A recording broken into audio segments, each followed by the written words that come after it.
Subscribe कीजिए आपके अपने YouTube channel education for CBSE को और बेल आइकन को दबाइए ऐसे ही वीडियोस देखने के लिए।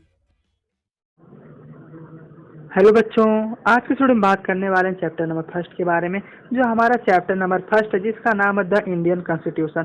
इस चैप्टर हमें बताया जाएगा कि इंडियन कॉन्स्टिट्यूशन है क्या, मतलब कि हमारे देश में हमारा देश कैसे चलता है, मान लीजिए इलेक्शन कैसे होता है और हमारे मान लीजिए पीएम और सीएम कैसे इलेक्ट होते हैं।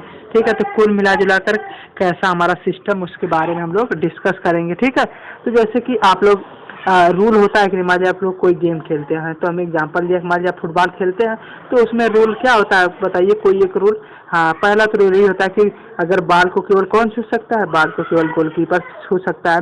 तो उसी प्रकार हमारे भी देश में ऐसे ही तरीके के कुछ नियम बनाए गए हैं, कुछ रूल हैं जिसको हमने कहाँ पर लिखा है, जिसको हमने एक बुक है जिसका नाम है कॉन्स्टिट्यूशन, उस बुक में लिखा है। या तो आप ऐसे भी समझ सकते हैं, मान लीजिए आप स्कूल जाते होंगे अपने, तो वहाँ पर सभी चीज़ का क्या होता है, मान लीजिए किस बच्चे का एडमिशन हुआ, किस बच्चे की फीस जमा है, किस बच्चे का प्रेजेंट लगाना, तो रजिस्टर होता है कि नहीं। आप लोग जाते होंगे तो सबसे पहले तो काम आपका अटेंडेंस ही लगता होगा।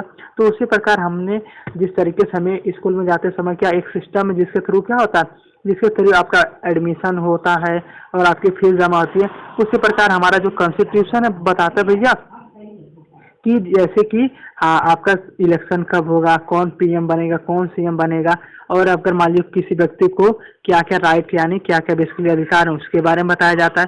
तो जैसे हमारा कॉन्स्टिट्यूशन होता है, तो कॉन्स्टिट्यूशन क्या है, यहाँ लिखा है a written document in which you find such rule is called constitution. तो मतलब आपका एक बुक है, ठीक है, जिसमें क्या, जिसमें रूल डिफाइन है कि भैया आपको ये काम करना है, ये काम नहीं करना है, और कौन सा काम कर सकते हैं, कौन सा काम नहीं कर सकते हैं, उसके बारे में कुल मिला जुलाकर क्या एक डॉक्यूमेंट है। जैसे हमारी स्कूल की अटेंडेंस शीट होती है उसी तरह हम मान सकते हैं। ठीक है, समझ में आया? तो समझ गए ना आपका एक कॉन्स्टिट्यूशन क्या है। तो देखिए अब हम बात करते हैं why does a country need constitution. तो मतलब कोई कंट्री है तो उसको कॉन्स्टिट्यूशन क्यों चाहिए। अच्छा ये बताइए, आपके स्कूल में अटेंडेंस क्यों लगती है, ताकि आपका पता चले कि हाँ कौन बच्चा रेगुलर आता है, कौन बच्चा कितना ज़्यादा गैप करता है।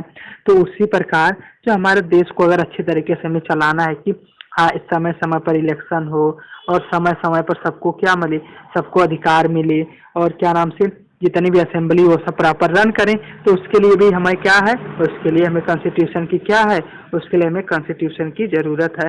जैसा कि आप लोग देख रहे हैं, उस समय हमारे पुराने समय में जब कॉन्स्टिट्यूशन बन रहा था तो इस समय की कुछ पिक्चर वहाँ पे खींची गई, ये बताता है। ठीक है, अच्छा कॉन्स्टिट्यूशन हमें ये भी प्रोवाइड करता है कि हमारे फंडामेंटल राइट्स क्या है। तो फंडामेंटल राइट्स क्या होते हैं ये हम आगे डिस्कस करेंगे।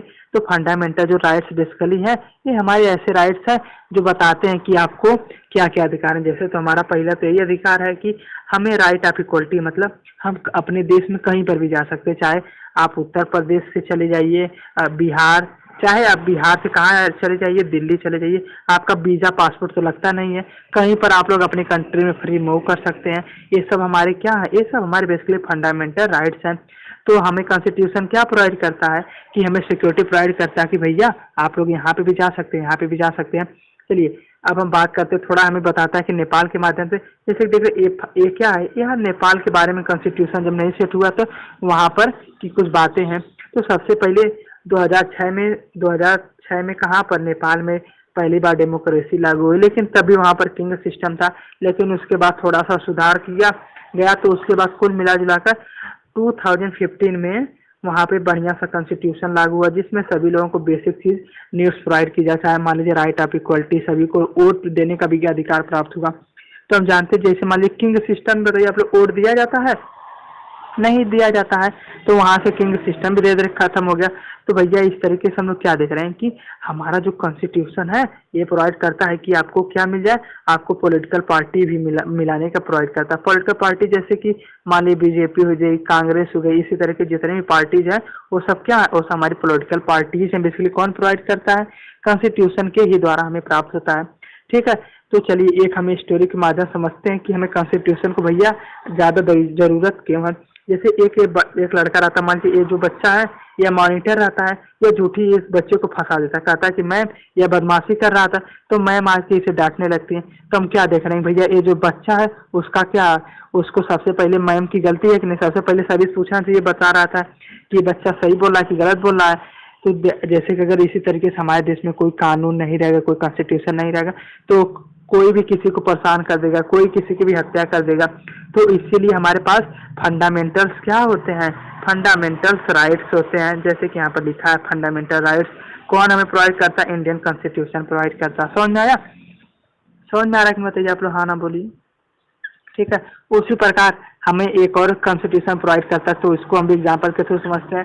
जैसे कि जैसे यहाँ पे हैं कुछ बच्चे हैं, कुछ गर्ल्स हैं, तो बच्चे कहते हैं चलो भैया हम लोग क्रिकेट खेलेंगे।